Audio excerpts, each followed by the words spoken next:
RAVE plunged again, while Binance said it is investigating insider trading allegations around the token's violent move. The chart only makes sense once you look at supply control and wallet flow.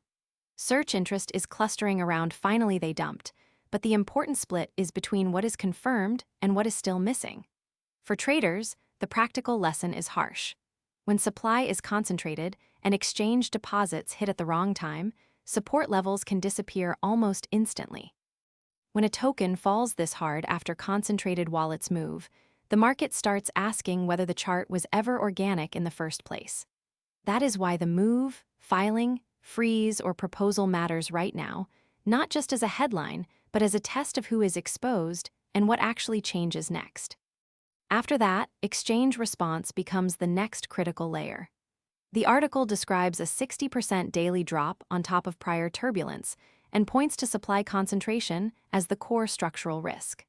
Supply concentration changes the whole reading of a chart because price can become a distribution event instead of a crowd making independent decisions. That is why on-chain evidence matters so much here. It can show whether distribution pressure was built into the structure before the public saw it. That mechanism is what turns RAVE and Binance from a simple headline into a live market or policy problem. Once you see how the pressure is transmitted, the later price or governance reaction makes a lot more sense.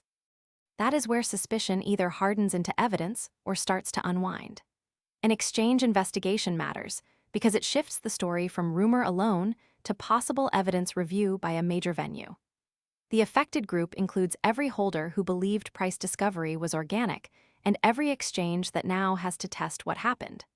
Once exchanges begin reviewing the flow, the story stops being only social media accusation and becomes a process question for major venues. For traders, the practical lesson is harsh. When supply is concentrated and exchange deposits hit at the wrong time, support levels can disappear almost instantly. "Finally they dumped" is the phrase pulling in search traffic, but the real issue is once a token becomes associated with exit liquidity and insider flow, every rebound gets treated with suspicion. The safest reading is to stick to clearly confirmed details and avoid stretching the conclusion beyond what the evidence can carry. What is confirmed here is the core event and the immediate consequence around RAVE and Binance. What is still open is how the market, the regulator, the exchange, or the users respond once the first reaction passes. Denial alone cannot settle that. Wallet paths, account links, and venue disclosures have to do the work. Once a token becomes associated with exit liquidity and insider flow, every rebound gets treated with suspicion.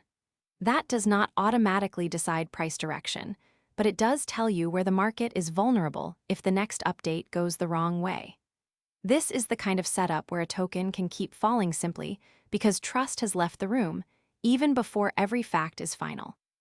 The useful habit here is to separate the event itself from the assumptions people rush to stack on top of it.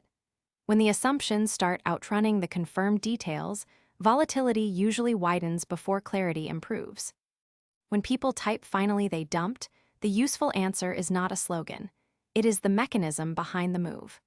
The next signal is whether Binance finds actionable abuse and whether other venues restrict or review the asset. The decisive update will be the one that ties flow, control, and venue behavior together clearly enough to leave less room for spin. That next signal matters because it will tell you whether this stays a one-day shock, a tradable trend, a compliance shift, or a deeper trust problem. That is the part worth tracking after the noise fades.